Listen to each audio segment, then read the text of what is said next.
Bismillahirrahmanirrahim. Awal mula kelompok Khawarij ini kelihatan adalah pada saat selesai peperangan Siffin. Tadi perang Siffin itu ya, perang tahun 37 Hijriah pada saat terjadi fitnah antara Ali dengan Muawiyah. Di sini sisi ada kelompok tadi, pengikut Abdullah bin Sabah yang menjadi pemicu peperangan supaya mereka tidak tertangkap karena membunuh Utsman. Sisi yang lain ternyata di kelompok itu ada anak-anak muda yang mereka memang semangat sekali mau berperang gitu kan.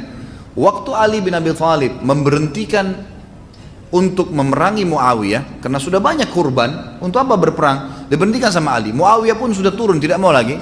Kelompok ini kelihatan keluar lalu berkata kepada Ali, "Wahai Ali, kamu harus berhukum mengangkat Quran dengan hukum ini Al-Quran. Al-Quran bilang perangin orang-orang." Dan mereka menganggap waktu itu Muawiyah kafir, kan gitu. Hampir sama pemahamannya dengan orang-orang Syiah. Orang Syiah kan mengatakan Muawiyah juga kafir. Jadi dua kelompok ini sasaran pandangannya sama gitu loh. Menganggap Muawiyah ini, yang satu yang Syiah menganggap Muawiyah kafir karena keluar melawan Ali. Ini juga sama, tapi mereka pemahamannya berbeda. Yang ini nanti berkembang pesat karena dari Abdullah bin Sabah mengatakan Quran kurang lah, Jibril khianat dalam menurunkan wahyu dan beragam, mencaci maki, mengkafirkan sahabat Abu Bakar, Umar. Kalau Khawarij, kelompok yang kedua ini, mereka enggak mengkafirkan Abu Bakar, Umar, enggak, mereka bela Aisyah, mereka bela semuanya, enggak ada masalah dengan itu. Tapi mereka mengkafirkan Muawiyah. Mereka mengatakan kepada Ali, dan mereka juga bukan cuma Muawiyah, Ali dan Muawiyah dua-dua dikafirkan oleh dia. Kelompok Khawarij ini bilang, "Wahai Ali, kenapa kau tidak perangi Muawiyah? Kita sudah jauh-jauh ke sini, perangin aja sampai habis, mati, nggak boleh ada yang hidup." Kata Ali, "Untuk apa? Apa manfaatnya memerangi mereka?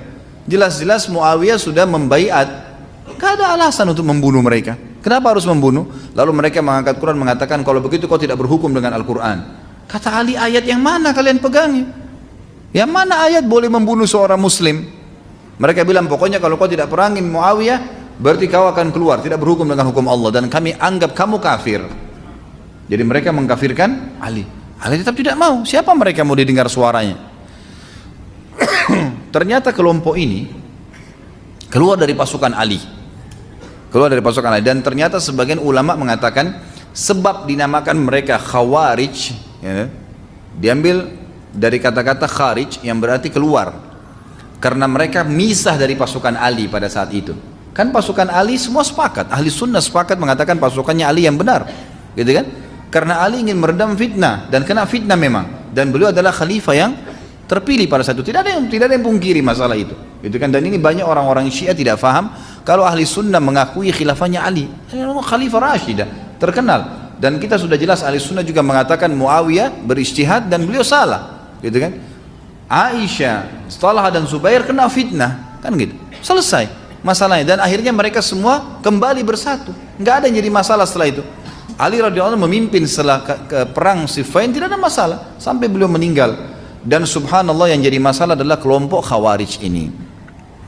Kelompok Khawarij ini akhirnya keluar dari pasukan Ali. Kemudian Ali radhiyallahu anhu mencoba mendakwahi mereka. Diutuslah kepada mereka sahabat Nabi yang mulia Abdullah bin Abbas. Bayangkan ya, Abdullah bin Abbas ini hibrul ummah, kata Nabi SAW. Artinya apa? Lautannya umat ini. Abdullah bin Abbas ini orang yang paling pintar. Islam tidak lagi lebih pintar daripada Abdullah bin Abbas. Kata Nabi SAW, hibrul ummah, gitu kan. Ali utus ke mereka. Coba Abdullah bin Abbas ke sana, dakwahin mereka. Yang taubat, yang kembali cuma 2-3 orang. Selebihnya ada mungkin lebih dari 1000 orang tetap tidak mau. Enggak, Ali kafir. Dari mana kafir? Mana dalilnya? Mana ayatnya orang bisa dikatakan muslim kafir? Sementara sahabat Nabi yang terkenal Usama bin Zaid sempat mengangkat pedangnya kepada satu orang di zaman Nabi SAW, gitu kan. Kemudian orang itu syahadat. Waktu dia sudah syahadat, ini Usama ragu, tapi dibunuh juga sama Usama.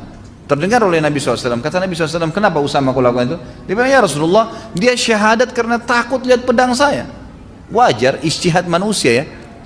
Karena sudah perang, kita bayangkan sudah duel, sudah susah jatuhin pedangnya dia. Begitu jatuh pedangnya kita mau bunuh, lalu dia syahadat. Kita pun kalau di posisi Usama berat sebenarnya, Tapi perhatikan apa kata Nabi SAW.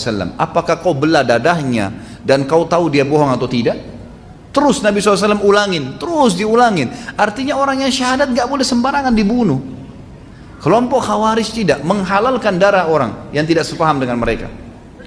Pokoknya yang tidak sepaham dianggap kafir, boleh dibunuh, halal. Nah ini bahaya sekali, gitu kan? Makanya berbahaya. Pada saat itu mereka keluar didakwain. Abdullah bin Abbas dakwain tidak bisa taubat. Bagaimana kalau yang kayak kita sekarang? Saya dan antum mau mendakwain kelompok ini, dan sampai sekarang masih ada mereka. Fitnahnya ada, kan itu.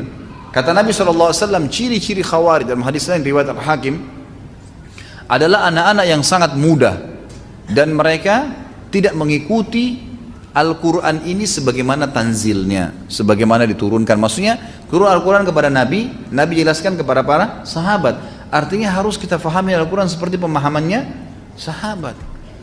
Kalau kita fahami semau kita, semua jaringan-jaringannya, jaringan Islam liberal lah, apalah, semua mengaku pegang Al-Quran, tapi takwil semaunya, kan gitu. Bukan sepahaman sahabat. Sampai ada yang mengatakan khamr enggak haram, karena ada ayat Al-Quran yang mengatakan, hai orang-orang yang beriman, ya alladzina amanu la taqrabus salata wa antum sukara. Jangan kalian sholat sementara kalian mabuk. Berarti boleh dong kalau mabuk di luar sholat, kan dilarang cuma sholat. Padahal ayat ini mansuh, sudah terhapus secara hukum. Dan para sahabat menukil kepada kita masalah itu. Ayat ini dihapus dengan ayat lain, Al-Ma'idah 90 atau ayat 90-91 tentang masalah penghaman khamr secara mutlak.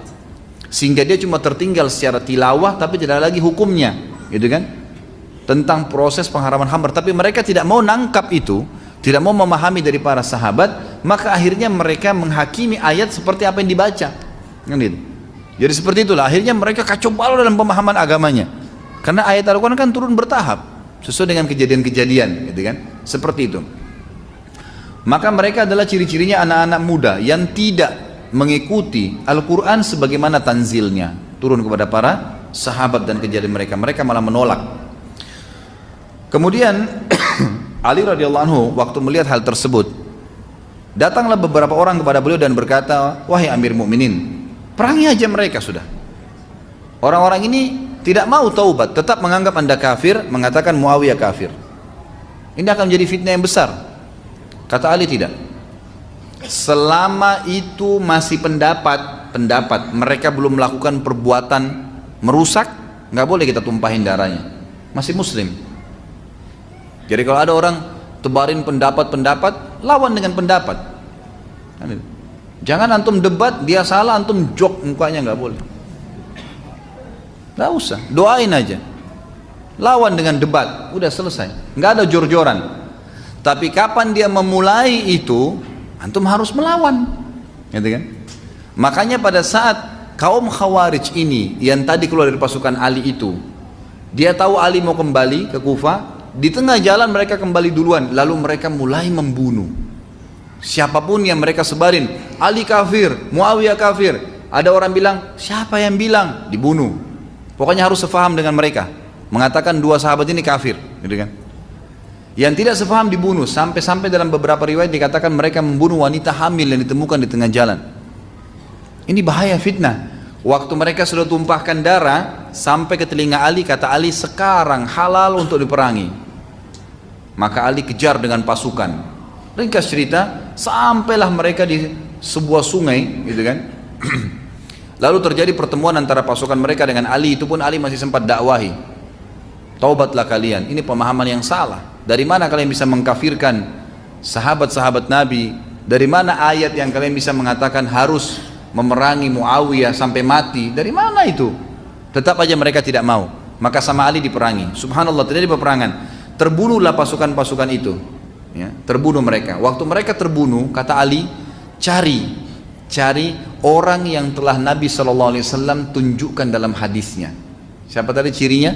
Seorang laki-laki yang pundaknya tidak ada, seperti tidak ada tulangnya, kemudian lembek seperti payudara wanita pundaknya, dan beberapa riwayat mengatakan sikunya, ya, dan ditemu dengan bulu yang berwarna putih. Maka pasukannya Ali membongkar-bongkar jenazah mereka satu-satu sampai ditemukan. Pada saat ditemukan orang tersebut, maka Ali pun dengan pasukannya sujud syukur di kancah peperangan. Kenapa kata Nabi?